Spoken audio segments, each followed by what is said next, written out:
prie, je Ça t'en fait, prie. ça faisait plusieurs semaines que je souhaitais cet échange avec toi aujourd'hui. Et Effectivement, merci ouais. encore de nous avoir accordé ton temps. Donc, je disais tout à l'heure que tu étais un expert en management et leadership et un Mhm. entrepreneur à succès qui a créé sa marque de boutons de manchette ainsi que de costumes. Si tu pouvais nous en dire un peu plus sur toi pour Bien sûr. commencer. Donc, est-ce que tu souhaiterais d'abord que peut-être que je me présente Oui, avant de s'il te parler plaît. de... D'accord. Alors, je m'appelle Tidiano, je suis sénégalais, je suis marié, j'ai 4 enfants. J'ai à peu près une vingtaine d'expériences professionnelles dans, on va dire, la vente, le management, le commerce.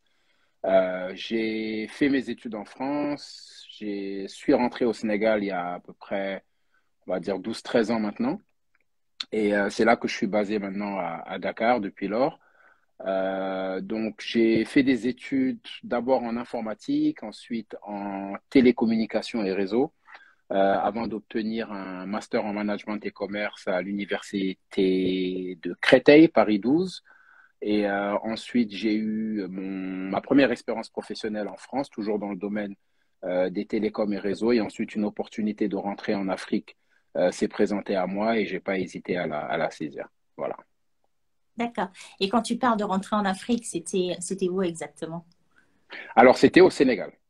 C'était au Sénégal. Donc, j'avais à l'époque et d'ailleurs jusqu'à présent des responsabilités qui couvraient un territoire qui était un petit peu plus large que le Sénégal. Donc, Afrique de l'Ouest, Afrique centrale, ensuite un petit peu plus tard, Afrique de l'Est, Afrique du Sud, Afrique du Nord. Mais j'ai toujours été basé ici à Dakar. D'accord. OK. Comment se sont Voilà. passés tes débuts après dans ton premier job? Est-ce que tu as rencontré des challenges en particulier? Qu'est-ce qui t'a emmené du secteur des télécommunications à l'entrepreneuriat aujourd'hui? Alors, en fait, ce qu'il faut savoir, c'est que je ne suis pas un entrepreneur à 100% de mon temps. D'accord? Je suis, on va dire, un modèle un peu hybride. Je suis toujours salarié. Au moment où je te parle, je travaille toujours pour une multinationale qui est dans le domaine des télécoms et réseaux. Et en parallèle, j'ai ce qu'on appelle en fait mon side business. D'accord. Donc, qui consiste à effectivement, comme tu l'as mentionné, proposer des boutons de manchette à inspiration africaine, mais Mhm. également des costumes sur mesure, donc avec deux collections, une collection qui s'appelle collection privée, avec laquelle je travaille avec un designer sénégalais, et Ouais. une collection qui s'appelle collection fusion, avec laquelle je travaille avec un designer nigérian. Donc l'idée, en fait, si tu veux, c'est de travailler avec des personnes qui sont déjà existantes, qui ont déjà, si tu veux, toute l'infrastructure. Moi, ce que j'apporte, c'est ma créativité, c'est mes modèles, c'est ma passion pour les costumes, hein, et aussi des nouveaux clients, parce que, il y a beaucoup de gens qui me suivent, qui aiment ce que je porte, qui aimeraient également avoir accès à ce type de produits. Ce qu'ils aiment surtout, c'est que ce soit du Made in Africa. Et Mhm. donc voilà, un petit peu, c'est, on va dire, un modèle gagnant-gagnant avec ces deux partenaires avec lesquels je travaille maintenant depuis plusieurs années, notamment mon partenaire sur le Sénégal. Ensuite, en parallèle, j'ai également des boutons de manchette que je propose.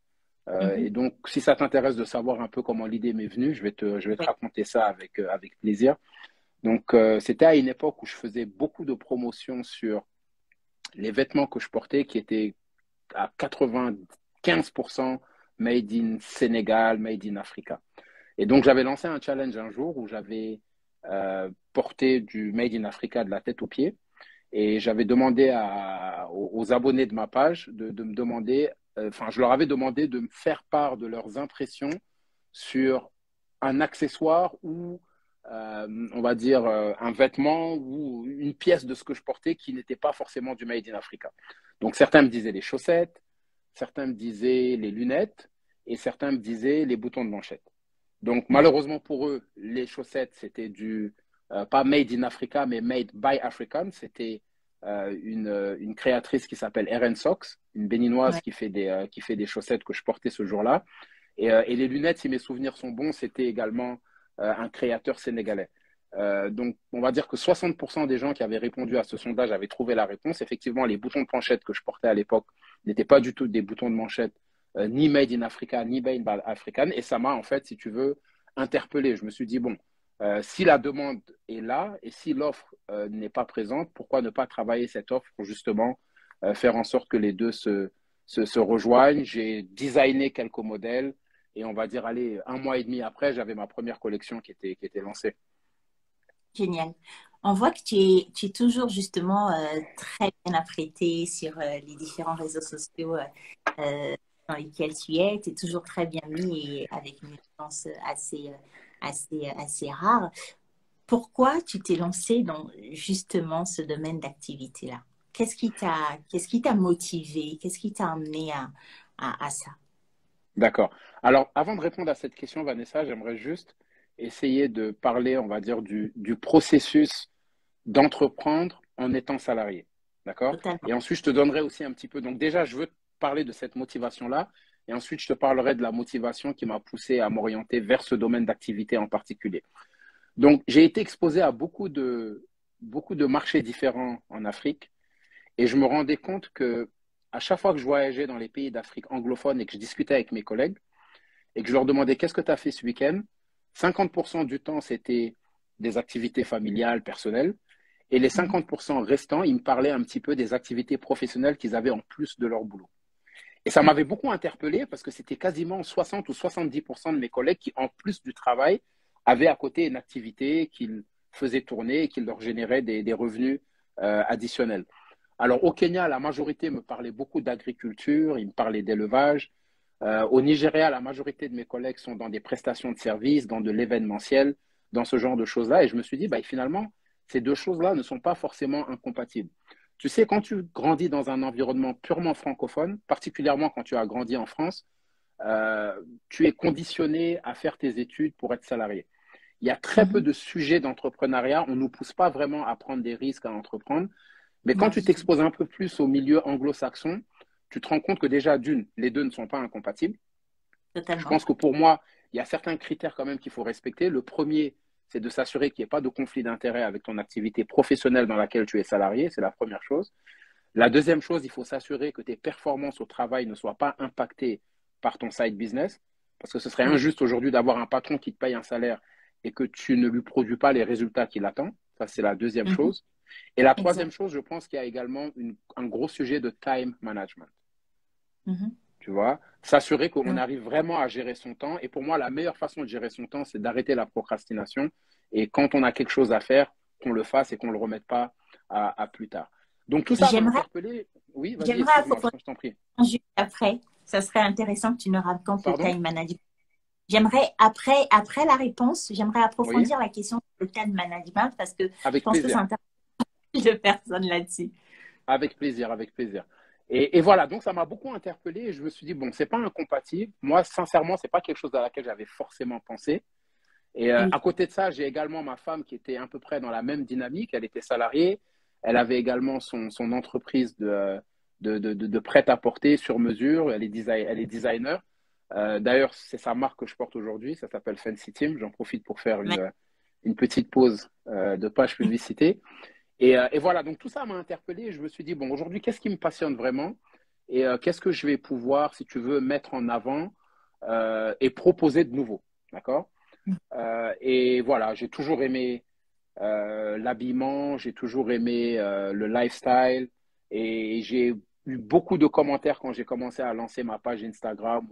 Voilà, on me faisait pas mal de compliments sur mes tenues vestimentaires, sur mes costumes. Il y a des gens qui me disaient que depuis qu'ils voient ma page, ça leur donne envie de remettre des costumes alors que ça faisait très longtemps qu'ils n'en avaient pas forcément porté. Et je commençais aussi à avoir des demandes.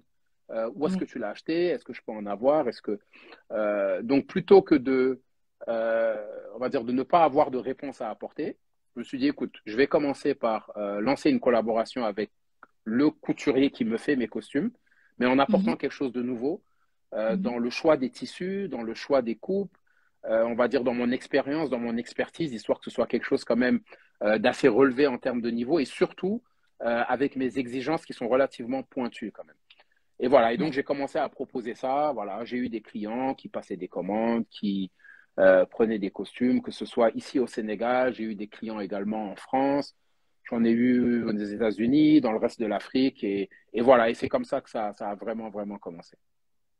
Super. Avant qu'on arrive sur le time management, comment tu as justement créé ce réseau qui te permet de vendre aujourd'hui un petit peu, on va dire, à l'international, puisque tu vends dans différents pays. Comment tu es arrivé à ça? Qu'est-ce que tu as mis en place pour pouvoir permettre cette exportation? Je pose cette question parce que je rencontre beaucoup d'entrepreneurs africains et particulièrement au Congo où je suis basée actuellement et qui viennent me dire oui, mais on a plein de projets. On ne sait pas comment faire pour exporter ce qu'on vend. Et j'avais rencontré il y a quelques années, il y a à peu près une quinzaine d'années aujourd'hui, des entrepreneurs guinéens, parce que j'avais fait un peu le tour de la sous-région du Sénégal à la Guinée, et qui me disaient ils étaient extrêmement talentueux. Je me rappelle que c'était dans le village de Labé, en Guinée. J'avais D'accord? entrepreneurs qui faisaient, tu sais, des sandales avec du cuir, qui Ok. étaient magnifiques pour moi, ainsi que du pagne tissé de Guinée, et qui avaient beaucoup de difficultés à exporter leur travail en dehors de leurs frontières ou en dehors des marchés sur place. Qu'est-ce que tu as pu mettre en place et qu'est-ce qu'aujourd'hui tu pourrais conseiller à ces personnes pour pouvoir se faire connaître au-delà de leurs frontières? D'accord.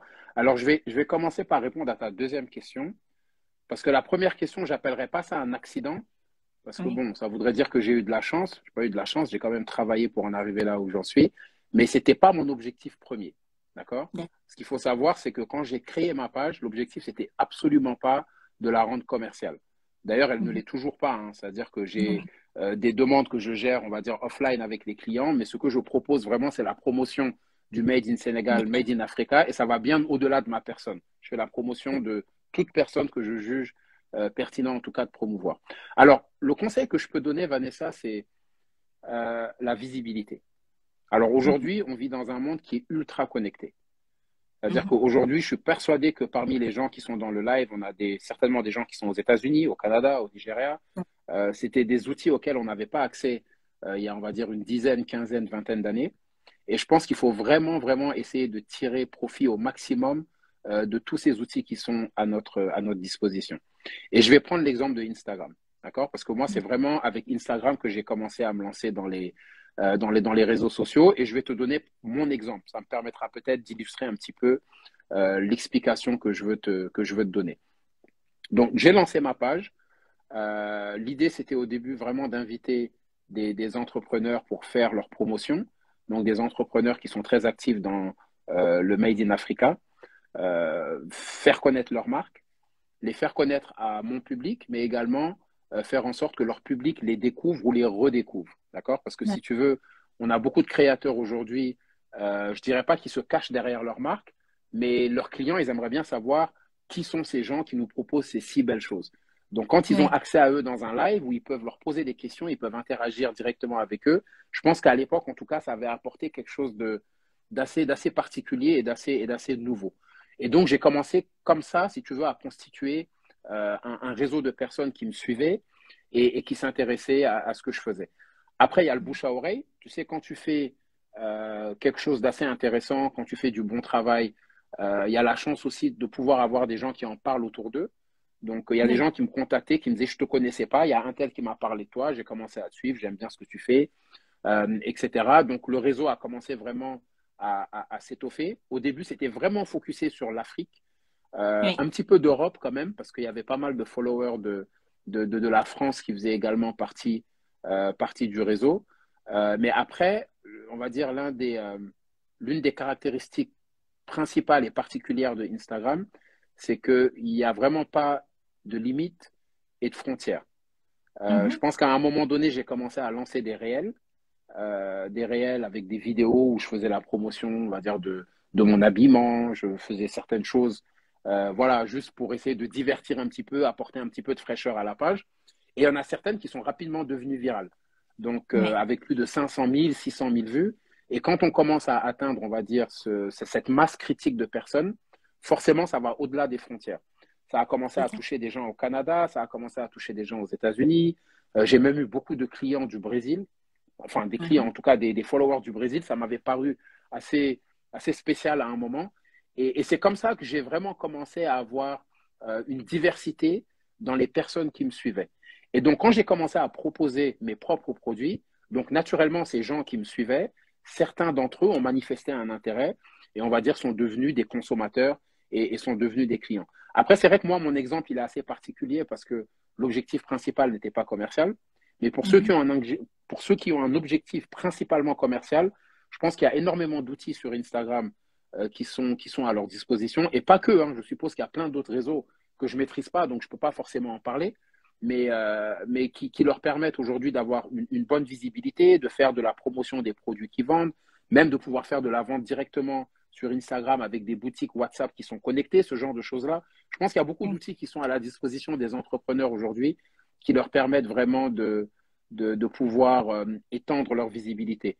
Mais pour ça, il faut être très créatif et il faut être très actif. C'est-à-dire qu'aujourd'hui, pour moi, Instagram, c'est vraiment un réseau qui nécessite beaucoup de créativité et beaucoup de partage de Ouais, contenu pertinent et de contenu de qualité aussi. Parce ouais, qu'aujourd'hui, quand quelqu'un se connecte à ta page, la première chose qu'il va voir, c'est un aspect visuel. Donc, si déjà il y a des photos, des vidéos qui ne sont pas forcément de bonne qualité, cliquer sur le bouton s'abonner, c'est un petit peu plus difficile, tu vois. Alors que d'accord. si jamais la personne scrolle et tout ce qu'elle voit, je dirais pas émerveillée, mais en tout cas, elle est attirée visuellement par ce que tu proposes, Ouais. voilà, 90% du travail, il est fait. Mais après, il faut vraiment qu'il y ait une continuité dans ça et aussi avoir aussi une ligne directrice. Je pense qu'il ne Mhm. faut pas partir dans tous les sens et avoir des contenus qu'on propose à nos prospects ou à nos clients qui sont vraiment en phase avec ce qu'ils pourraient attendre de nous, quoi. Exactement. Azine dit que tout est dit. Je dirais même plus que l'outil, c'est le contenu qui fait la différence. Tu es d'accord Oui, avec oui, ça? bien sûr, absolument. L'outil, c'est une plateforme. Mm. Après, la plateforme, c'est à nous de l'alimenter. Et Exact. voilà. Ensuite, la qualité de ce qu'on propose dépend de ce qu'on alimente, hein, tout simplement. Donc oui, je suis Parfait. parfaitement d'accord avec ce commentaire. Super. Alors, revenons donc au time management, Tidiane. Tu me Mhm, disais que tu as rencontré pas mal de personnes en plus de toi-même qui travaillent dans une entreprise et en parallèle à une activité entrepreneuriale. Comment tu arrives à faire ça? Parce que je alors, rencontre plein de gens qui me disent c'est très difficile, je trouve pas le temps de faire X ou Y, Z. Quels sont les outils qu'on met en place ou quels sont euh, peut-être aussi un état d'esprit hein, qui compte, mhm. j'imagine, pour pouvoir permettre cela, pour pouvoir rendre cela possible. Comment on s'y prend? Alors, tu viens de dire quelque chose de très intéressant. Tu as parlé d'état d'esprit. Et moi, je Ouais, pense que tout commence par là, en fait.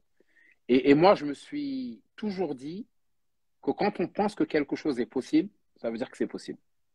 ouais, Ça veut dire que si jamais notre cerveau a pris le temps de penser à quelque chose, c'est que cette chose-là, en mettant les moyens, il y a de fortes chances qu'elle soit réalisable. D'accord? Donc, c'est difficile, effectivement. Ça demande beaucoup de structure. Ça demande un très bon management de son temps.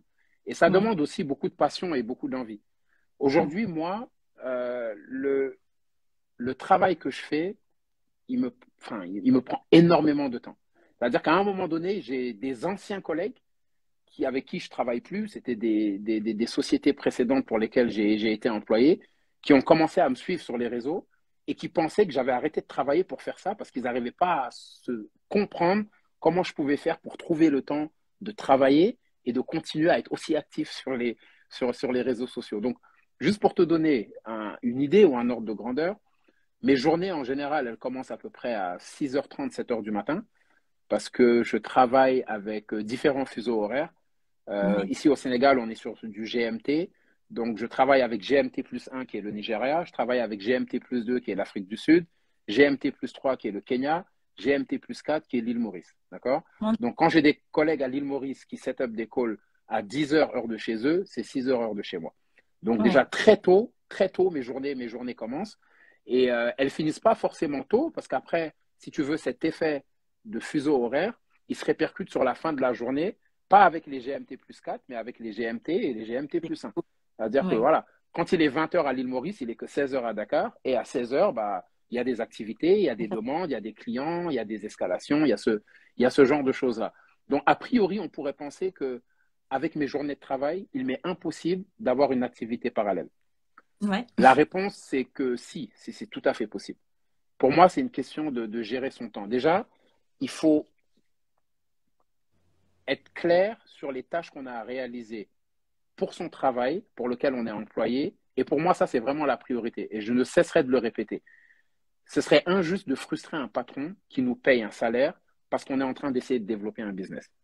C'est-à-dire Exactement. qu'aux yeux du patron, il faut que ce soit totalement inexistant. Il faut qu'il n'y ait aucun impact sur les performances, aucun impact sur les résultats. Et ça, c'est quelque chose auquel je tiens profondément. Parce que si moi, aujourd'hui, j'étais patron, j'aimerais pas avoir des employés qui ne sont pas performants alors que je leur paye un salaire parce qu'ils sont en train d'essayer de développer un side business. Voilà. J'essaie de me Et mettre toujours à la place, voilà, à la place de la personne que j'ai en face.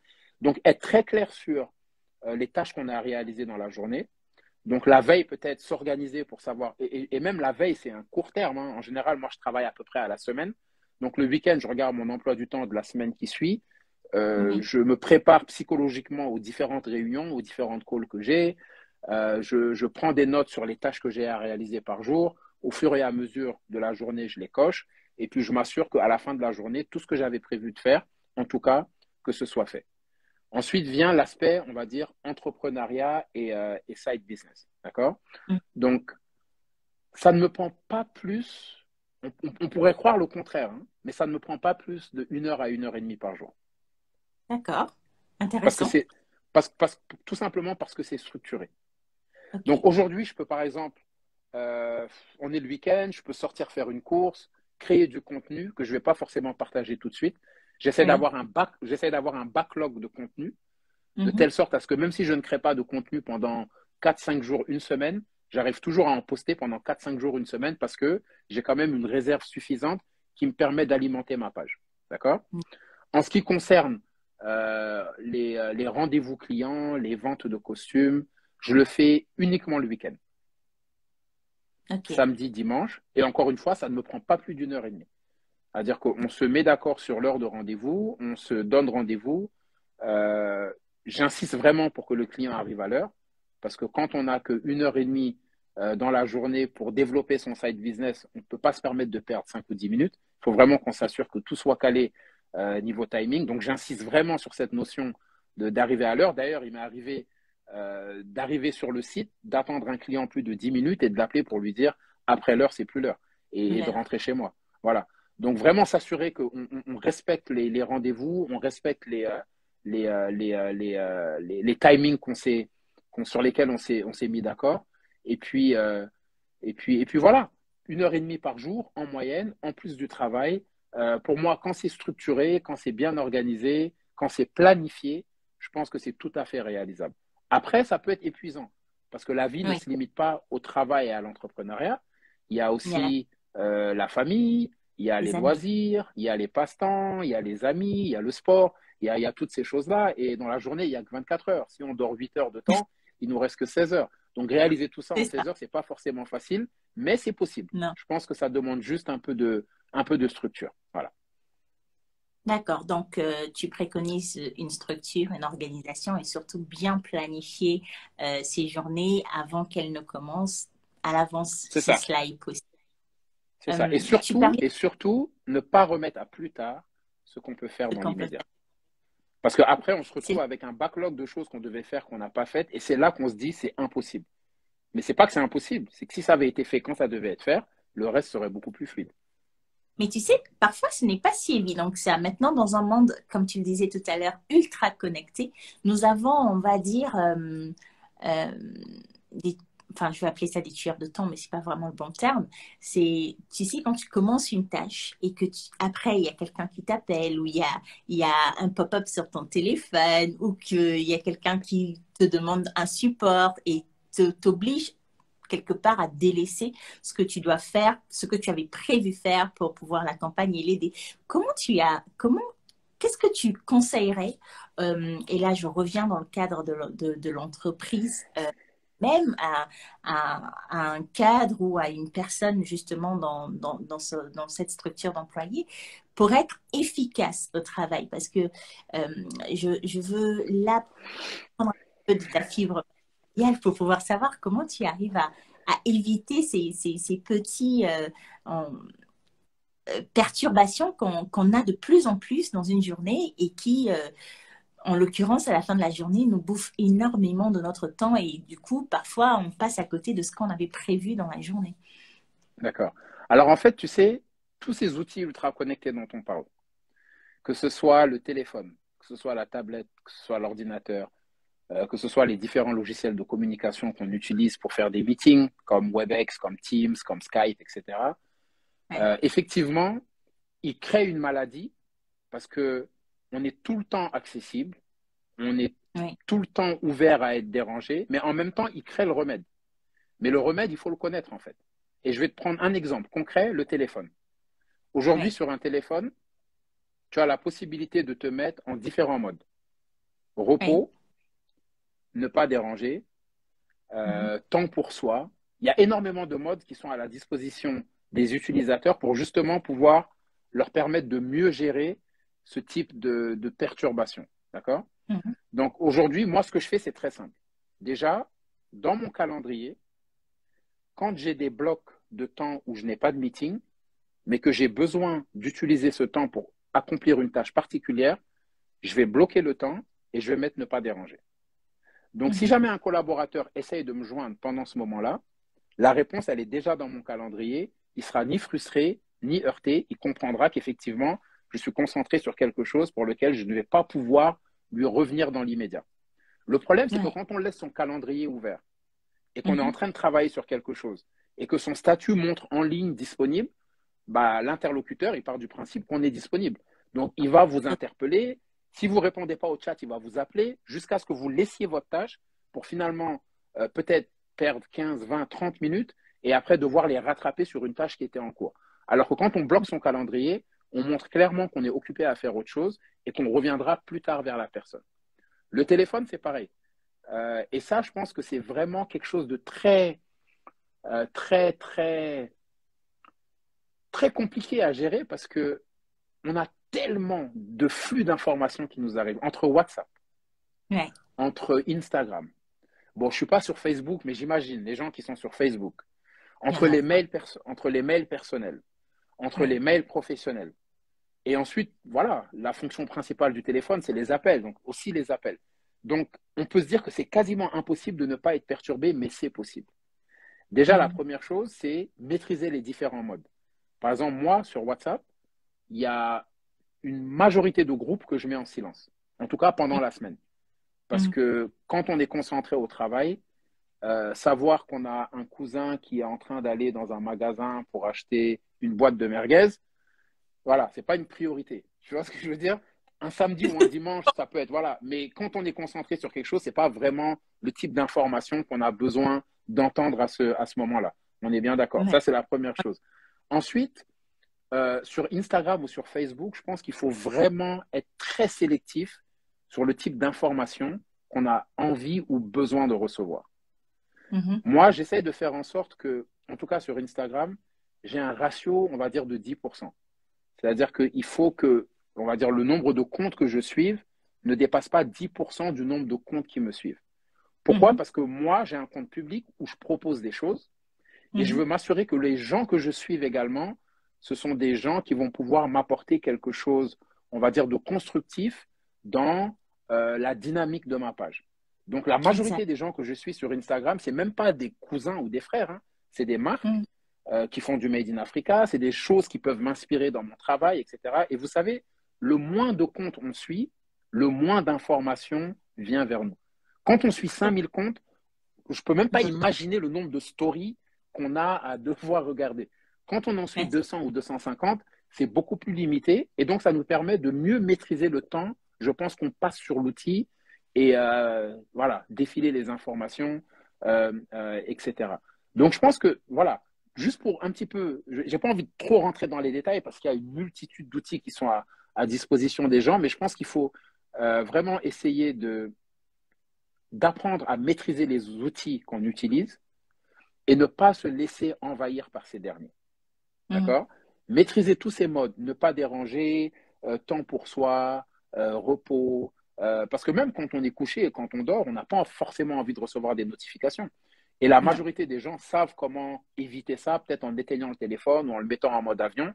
Eh ben, il faut essayer d'avoir exactement, je pense, la même démarche dans la journée pour pouvoir rester focus sur réellement ce qui est important. Voilà. Tu as bien raison. Voilà, j'espère avoir répondu à ta question. Oh, tu as très bien répondu à ma question. Il y a une personne dans le chat qui disait tout à l'heure que ce n'est plus un live, c'est une masterclass et qu'il fallait prendre des Ah. notes. Et tu étais percutant et que tu répondais très, très clairement aux différentes questions. J'en avais une autre. Tout à l'heure, tu as parlé de limiter, on va dire, les personnes qui nous suivent, les personnes avec qui on échange. Euh, Est-ce que dans le monde d'aujourd'hui, penses-tu que le réseau est un élément clé pour son ascension dans la vie professionnelle en général? Et si oui, euh, penses-tu aussi qu'il est important de pouvoir s'entourer des bonnes personnes? On lit ça beaucoup dans les différents livres de management, euh, de savoir, enfin de bien choisir les personnes qui nous entourent. Et aujourd'hui, j'aimerais que tu me donnes ton point de vue là-dessus. Est-ce que tu penses que c'est important? Si oui, pourquoi? Ok, alors, moi, ce que je pense de ça, Vanessa, en toute sincérité, c'est qu'avant que le monde virtuel existe, le monde réel était là. Et il Ouais. doit rester la priorité absolue de tout individu. C'est-à-dire qu'il ne faut surtout pas rentrer dans ce vice de se satisfaire d'une vie virtuelle quand on n'a pas réglé les bases élémentaires de sa vie, sa vie réelle. D'accord? S'entourer des bonnes personnes, ne pas rentrer dans, on va dire, des relations ou en tout cas des connexions qui sont toxiques et qui peuvent nous pourrir la vie. D'accord? Moi, en tout cas, personnellement, comment je gère? Après, c'est pas forcément un exemple à suivre parce que chacun a sa façon de voir les choses. Mais moi, je suis vraiment le type de personne qui m'entoure du moins de personnes possible. C'est-à-dire D'accord. que voilà, je vis quasiment en autarcie. J'ai ma personne, j'ai mon épouse, j'ai mes enfants, mes amis, je pense que je peux les compter sur le bout des doigts.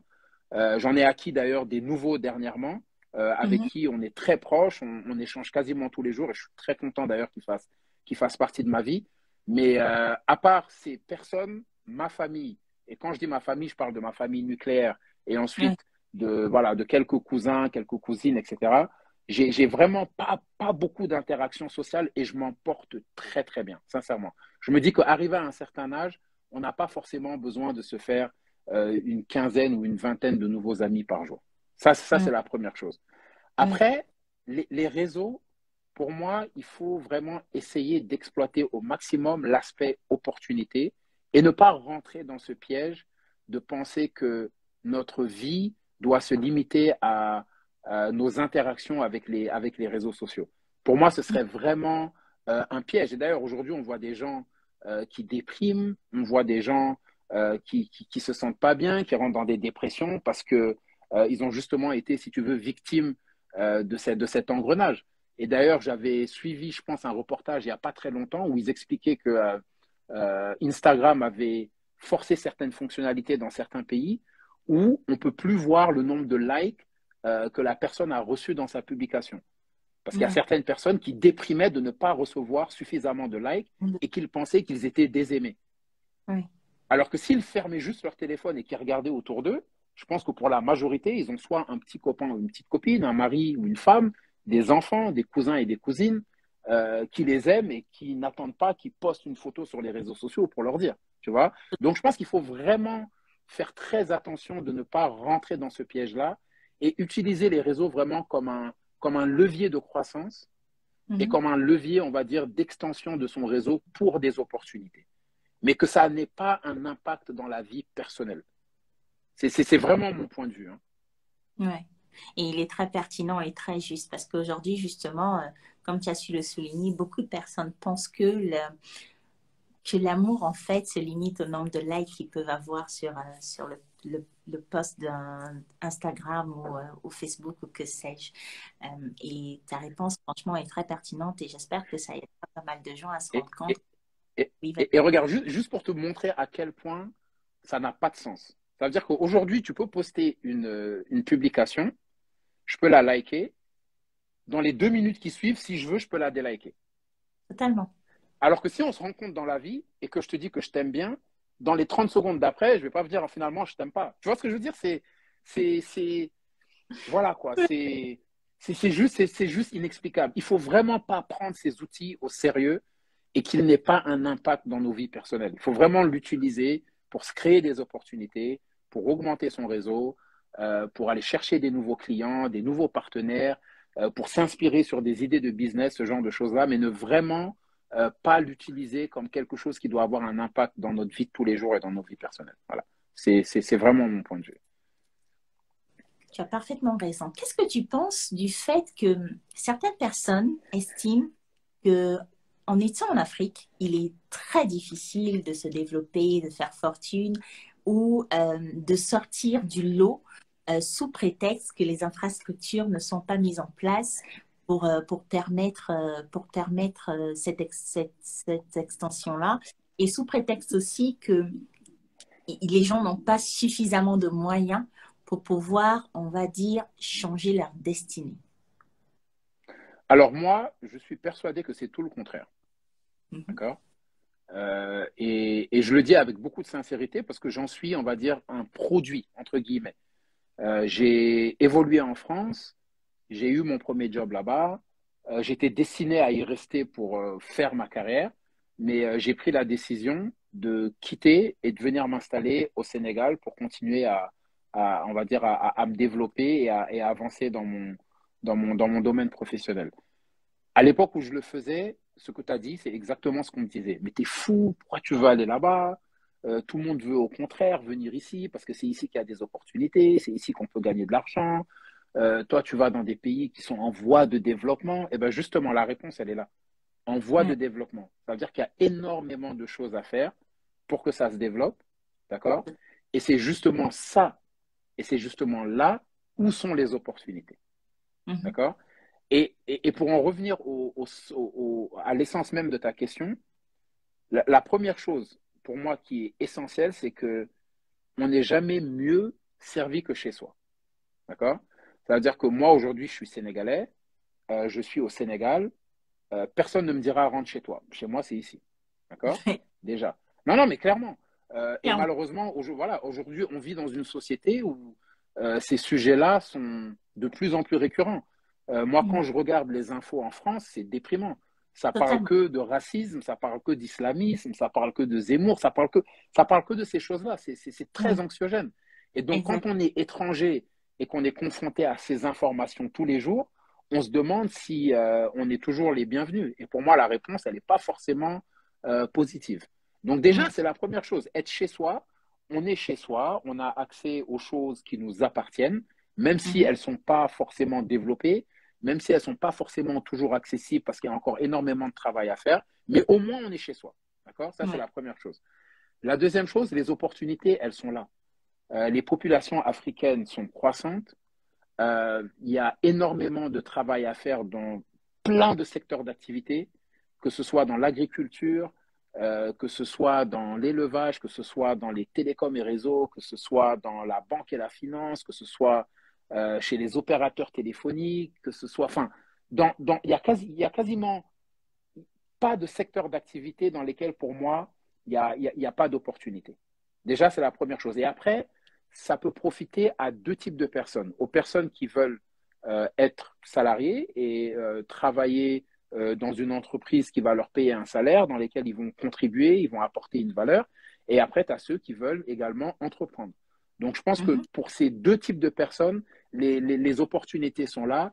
Après, il faut être prudent, il faut être patient et il faut énormément se renseigner. Ouais. Parce que la désillusion, pardon, elle peut être aussi très rapide quand on vient s'installer en Afrique pour lancer une activité, pour lancer un nouveau projet. J'ai vu beaucoup de gens travailler sur des business plans, mais ne pas forcément s'imprégner des réalités du pays.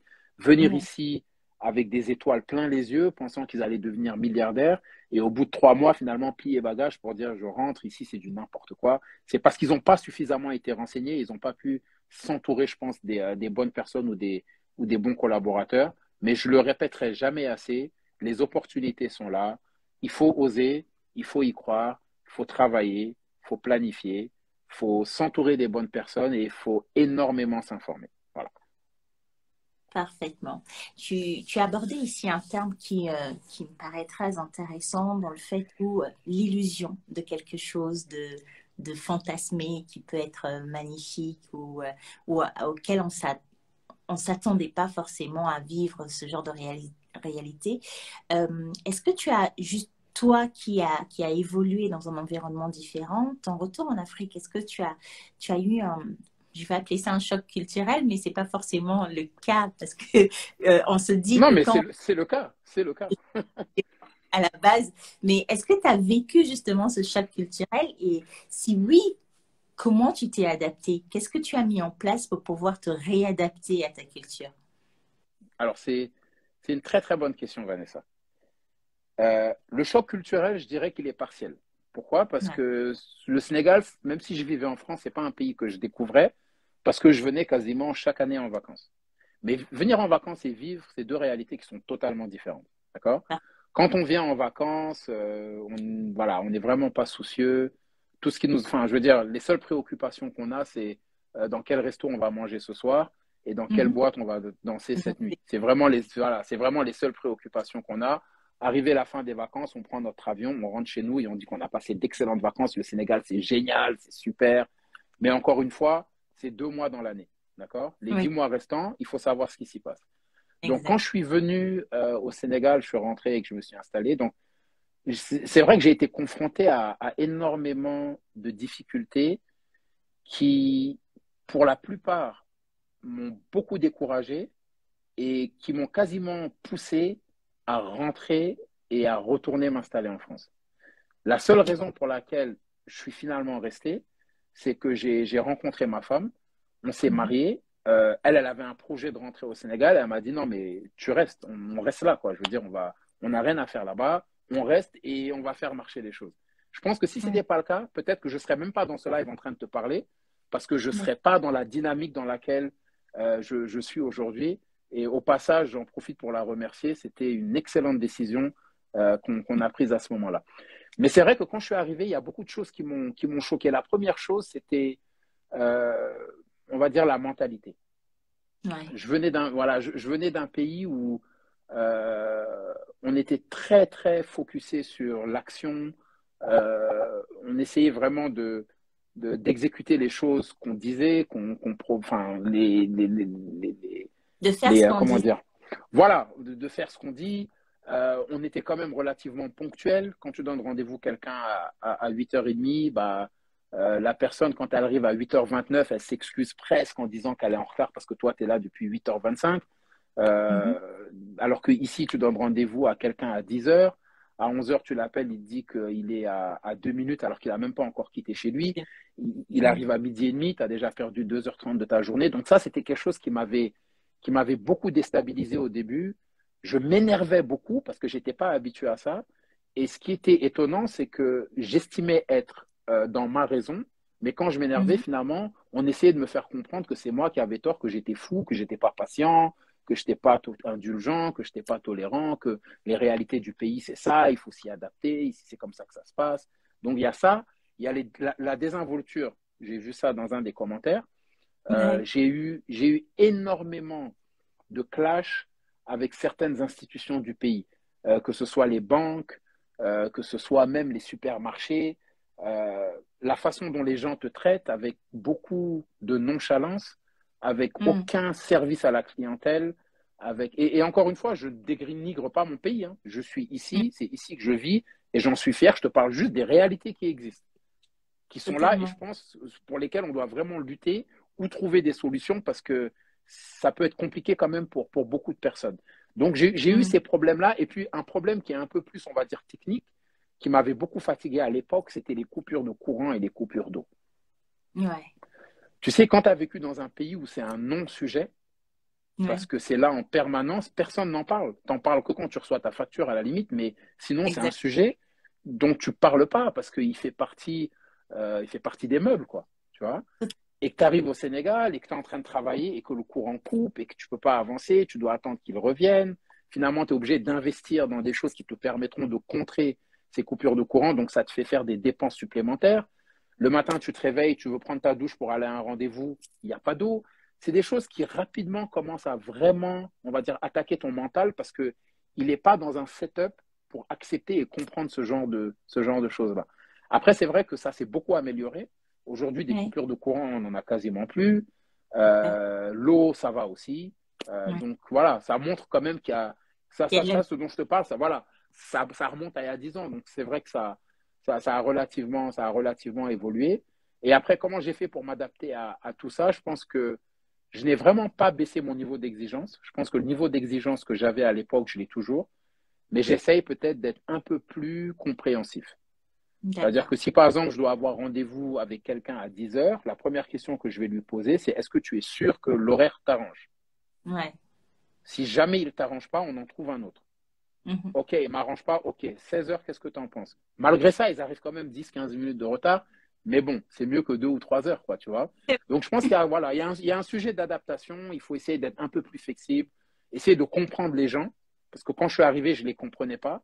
J'essayais de voir les choses à ma manière, sans essayer de comprendre et de voir comment eux, ils les voyaient. Mais après, je pense que quand on s'adapte, on arrive à arriver à un compromis qui nous permet d'évoluer, quoi. Parfaitement d'accord avec toi. Il y a Awa dans les commentaires qui nous demandait comment tu es devenu ambassadeur de Made in Africa. Alors, bon, c'est un grand mot, hein, devenir ambassadeur. Moi, ouais, enfin, c'est comme ça que que je me présente parce que c'est ce que j'essaye de faire. Je pense pas Ouais. que j'y suis arrivé encore. Je le fais à ma petite échelle, en essayant vraiment de promouvoir ce que je trouve beau et Oui. essayer de donner une plateforme aux gens qui peut-être n'en ont pas forcément et qui, à mes yeux, en tout cas, méritent d'être connus. Mhm. J'espère que ça prendra beaucoup plus d'ampleur. Mais voilà, comment j'en suis arrivé là, c'est par passion. Ma passion, c'était vraiment de découvrir des nouvelles choses et puis d'essayer de les exposer. Et puis, de fil en aiguille, j'ai commencé à avoir de plus en plus de relations dans ce secteur d'activité. On va dire que j'ai réussi à me créer un petit réseau. Mais je dirais Ouais. que je suis un ambassadeur du Made in Africa en devenir. J'essaye, j'y suis pas encore, mais je pense que j'y arriverai, avec encore un peu de travail. On ne te perçoit pas vraiment comme ça, hein, parce que vu de l'extérieur, on pense que tu y arrives très bien déjà. Bah, c'est peut-être parce que mes ambitions sont grandes. Et je pense que c'est ce qu'il faut dans la vie. Il faut vraiment viser haut. Comme on dit, vise la lune et t'atterriras dans les étoiles. Parfaitement d'accord avec toi. Quels sont justement, est-ce que tu as, Tidiane, aujourd'hui, des, des, des, en- des entrepreneurs ou des personnalités africaines qui t'ont inspiré ou qui t'inspirent? Et si oui, pourquoi? Alors, je vais te décevoir parce que moi, la personne qui m'a vraiment inspiré, bon, elle est d'origine haïtienne, mais elle se présente comme étant un Américain à 100%.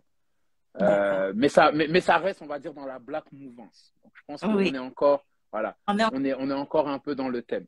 Donc, moi, une personne qui m'a beaucoup influencé, et pour qui, en tout cas, à l'époque, et d'ailleurs jusqu'à présent, j'ai beaucoup d'admiration, c'est, je ne sais pas si tu connais Davidson, frère.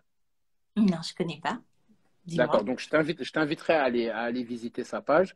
Donc, c'est un jeune entrepreneur donc, qui lui également est spécialisé dans la confection de costumes sur mesure. Ouais.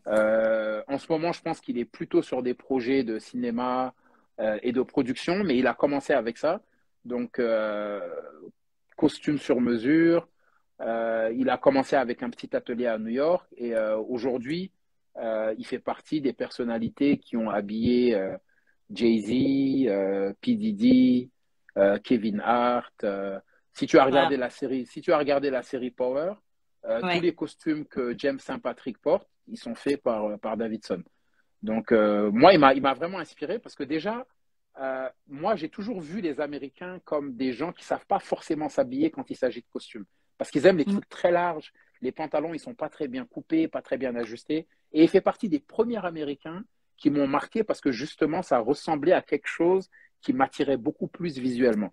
Donc lui, Mhm. il fait vraiment partie des gens qui m'ont inspiré. Après, dans la sphère africaine, je pense qu'on a énormément de talents au Nigeria qui font de très belles choses. Atafo, Africana, Ebele Brown, qui proposent des choses très originales, très belles aussi par ailleurs. Et une autre inspiration, après, je dirais pas que c'est vraiment une inspiration parce que on fait des choses différentes, mais ce que fait Fancy Team, donc la Ouais. marque de ma femme aussi, pour moi, c'est juste extraordinaire. Voilà. Donc, c'est voilà, c'est un petit peu le réseau qui m'anime et qui me motive à continuer dans ce que j'entreprends. Il y a une personne dans les commentaires qui a demandé tout à l'heure plus haut, est-ce que tu planifies d'ouvrir une boutique aux USA? Je suppose qu'il y vit et qu'il serait peut-être intéressé par ça. D'accord. Alors, en toute franchise, ça fait pas partie de mes projets à court ou à moyen terme. Mhm. Peut-être dans le futur, mais en tout cas, dans l'immédiat, en toute franchise, ça fait pas partie des projets. En revanche, je propose du tailoring à distance. Mhm. Donc, j'ai déjà eu certains prospects aux États-Unis.